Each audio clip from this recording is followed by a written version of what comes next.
يلا نشيل المكياج الكارثي يلي عملناه اليوم مع بعض. تشوفوا شو في على الطاولة.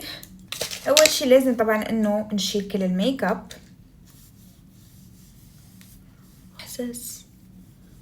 احساس جديد اكتر.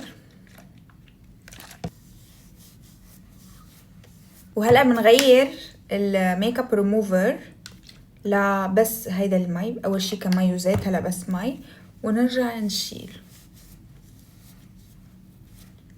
دايما في ميك اب خصوصا هون حد منبت الشعر تلاقوا بلاوي. راح من قبل من كل شي لازم نشيل العدسة. ولا يس انا ما بشوف منيح بلاهم، فهلا حشوفكن شوي مغبشين. وهلا لانه في بقايا ماسكارا وجلو فونديشن على الرموش، فلازم افرك عيني منيح. ذاتس واي شلت العدسات لانه ما بقدر اعمل هيك بالعدسات.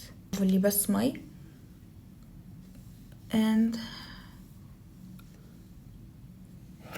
هلا انشال كل شي من الرموش. شوفوا الفرق، هول ملزقين ببعض.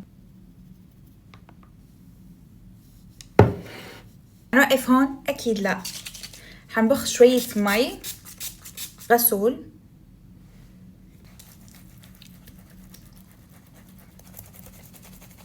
اهم شي هون المسام. هون غسل وشي وارجع لكم. هيك يا حلوين كون شلنا كل شي حرفيا لانه المنشفة بتطلع بيضة. انا ححط سيرم اول شي يكون كتير مرطب، مننشف شوي. بعدين باخد كريم مرطب، طبعا كريم يناسب بشرتي، انا بشرة جافة. ما حننسى كريم للعيون، وبعدين ليب بوم للشفايف. ما تنسوا الشفايف، ها بعرفكن.